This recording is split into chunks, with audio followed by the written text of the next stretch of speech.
اللہ الرحمن الرحیم۔ معزز خواتین و حضرات،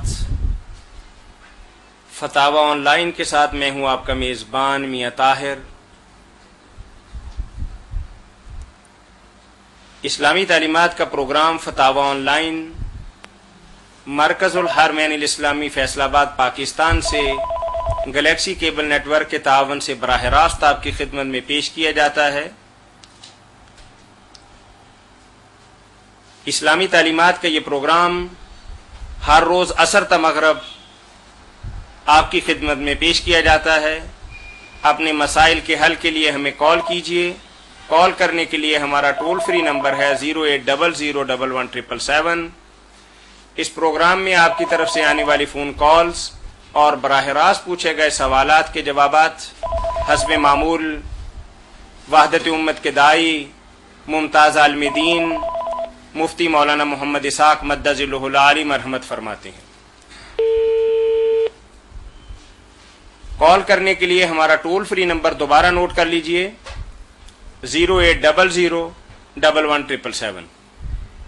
جی مولانا، ہم اپنے پروگرام کی ابتدا کرتے ہیں جب تک کال نہیں آتی۔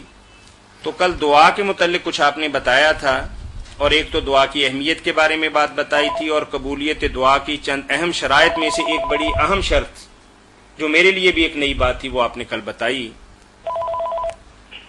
جی السلام علیکم ورحمۃ اللہ۔ وعلیکم السلام سر، عثمان بات کر رہا ہوں۔ جی بھائی، مولانا صاحب کو سلام۔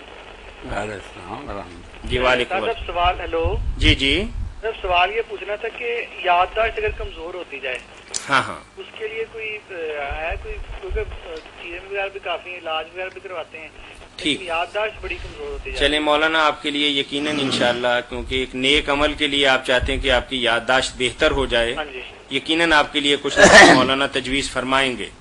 بالکل عثمان بھائی، یہ بیماری عام ہوتی جا رہی ہے، یہ روگ بہت خطرناک ہے کہ آدمی کا جو ہے نا حافظہ اور یادداشت یہ کمزور ہوتی جائے تو ایسی نوبت بھی آ جاتی۔ میں نے خود ایسے لوگ دیکھے جو اپنا نام نہیں بتا سکتے، دیر تک پھر سوچتے رہتے ہیں کہ میرا نام کیا، اللہ پناہ دے، کچھ بھی نہیں یاد رہ جاتا۔ اپنے گھر کے سامنے کھڑے ہیں اور پوچھ رہے میرا گھر کیا، توبہ، بہت بڑے عالم دین سے اللہ پناہ دے۔ اب اس کے لیے دو چیزیں کرتے رہنا اور چاہیے۔ لینے کے بعد ان کو جواب دیں۔ جی جی السلام علیکم ورحمۃ اللہ۔ مفتی صاحب کو السلام علیکم۔ جی جی وعلیکم السلام ورحمۃ سر، سوال پوچھنا تھا آپ سے ایک۔ اللہ۔ جی فرمائیے بھائی۔ عورت ہے حاملہ، جی آخری منتھ جا رہا ہے اس کا، ٹھیک ہے جی۔ تو اس کے لیے روزے رکھنے ضروری ہیں یا پھر وہ قضا کر کے روزے بعد میں رکھ سکتی ہے، یا یہ اس لیے کہ بچے کو کمزوری نہ ہو؟ ٹھیک ہے ٹھیک ہے۔ بالکل آپ نے اچھی بات پوچھی ہے۔ سب میری بہنیں جو اس مرحلہ سے گزر رہی ہیں نا کہ ان کے پیٹ میں بچہ ہے، بے شک ابتدائی ہو یا دودھ پلا رہی ہیں چھوٹا بچہ، ان سب کے لیے جس طرح مسافر کے لیے نماز اللہ نے عادی کر دی ہے، ان کے لیے بھی چھٹی ہے کہ وہ اگر روزہ نہ رکھیں، بلکہ نہ رکھنا ہی بہتر ہے۔ اللہ نے واضح حضور فرماتے ہیں ان سے ختم کر دیا، نہ رکھیں، بچوں کو نقصان نہ پہنچائیں، وہ امانت ہے ان کے پاس، دودھ پلائیں، بچہ جو ہے اس کی پرورش ہو، بعد میں دونوں میں سے جو کرنا چاہے کر لیں کہ سال کے اندر اگر چھوٹے دن نصیب ہوں، سردیوں کے، اور آسانی ہو، بچے کو دودھ پلانے میں تکلیف نہ ہو تو روزہ رکھ لیں تو چلو پھر وہ قضا ہو جائے گا، اور اگر یہ بھی نہ کرنا چاہیں تو فدیہ دے لیں، معاوضہ جو ہے نا ہر روزے کا، جتنے روزے ہیں 29 یا 30 اس طرح حساب کر کے کہ ہر روزے کے بدلے میں ایک مسکین کا کھانا 2 وقت کا، کہ صبح اور شام کا جو کھانا ہے نا درمیانے درجے کا، یہ دے دیں۔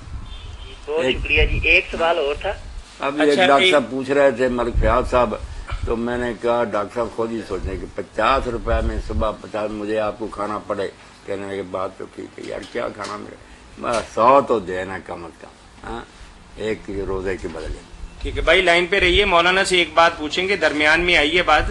مولانا، کسی عورت کا اگر ارادہ ہو کہ زچگی کے بعد بہت اچھا موسم آئے گا، میں انشاءاللہ العزیز روزے کی جو قضائی ہے اس کو ادائیگی کر لوں گی، لیکن پھر بچے کی طبیعت، دودھ پلانا، کچھ اور مراحل، پھر دوبارہ پریگنینسی، تو کیا بعد کے اندر بھی روزے کا کفارہ ادا کیا جا سکتا ہے؟ کئی کیا جا سکتا، یہ جو ہے نا اختیار کے قضا کرے یا پھر یہ آخر تک قائم رہتا، یہ نہیں کہ صرف روزوں میں ادا کرے، بعد میں بھی وہ یہ کرے۔ نہیں، بعض لوگ تو ایسا کرتے ہیں کہ روزہ رکھنے کی نیت رکھتے ہیں، لیکن جب وہ پوری نہیں ہوتی تو پھر بھول بھال جاتے ہیں کہ چلیں اللہ معاف یہ تو دونوں میں سے کام کرنا ہے نا، یا بعد میں روزے رکھنے ہیں قضا کرنے ہیں، یا پھر ان کی بجائے فدیہ لینا. ٹھیک جی بھائی پوچھیے اب کیا پوچھیں گے. مولانا صاحب میں نے ایک سوال اور پوچھنا تھا کہ بچہ 20-22 دن کا ہو کے فوت ہو گیا تھا، انا للہ. تو اس کا جو وہ کہتے ہیں کہ سال کے بعد اس کا وہ کروانا ختم وغیرہ، یا پھر وہ کچھ غریب وغیرہ کسی غریبوں کو دے دینا کچھ، تو ایسا ہے کچھ کوئی؟ نہیں، دین میں ایسی کوئی بات نہیں. بچہ ہو یا بڑا ہو، یہ جو نا کہ 30 دن اور پھر 7ویں اور پھر 10ویں اور 20ویں اور 40 دن کے بعد پھر ششمائی ہوتی تھی 6 مہینے کے بعد، پھر برسی سال بعد، یہ سب بیٹا ہندوؤں سے لیے ہیں. ان کے یہ دن تھے، انہی دنوں میں وہ کھانے پکاتے تھے، سراد کہتے تھے، پنڈت بلاتے تھے، پنڈت ان پر وید پڑھتا تھا، وہ پھر سنکلپ کرتا تھا، ثواب بخشتا تھا. مسلمان ہو گئے، بات وہی رکھی، کھانے پڑھنا. اب وید تو پڑھ نہیں سکتے تھے، مولوی صاحب تیار ہو گئے، قرآن مجید پڑھنا شروع کیے. خالص ہندوانہ رسم بھائی، قرآن پاک پڑھتا رہے کوئی آدمی ہر وقت، ٹھیک ہے کھانے دیتا رہے، مگر یہ جو نا بچے کو فوت ہوئے سال ہوا تو اب کرنا، یہ چیزیں بھول جائے. بچہ جو ہے پاک ہے، بے گناہ ہے، وہ ماں اور باپ کے لیے انشاءاللہ نجات کا باعث ہوگا. وہ آگے چلا گیا، ایک اللہ کے پاس ذخیرہ ہے، وہ آپ کا انشاءاللہ ماں اور والدہ کے لیے، والد کے لیے سفارشی ہوگا.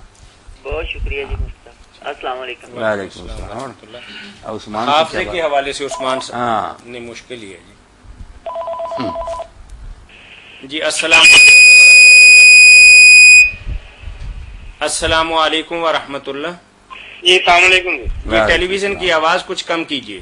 جی کم ہے یہ آواز.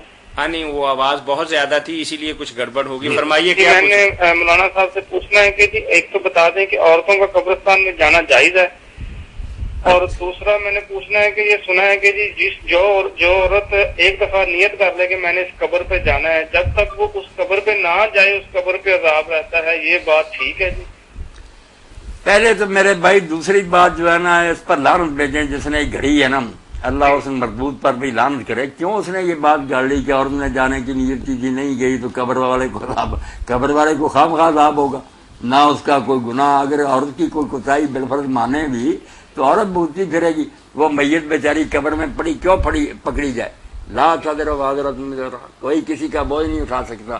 جھوٹ بولتے ہیں، ایسی باتیں گھڑ لیتے ہیں جن کا کوئی اصل نہیں، کوئی بنیاد نہیں.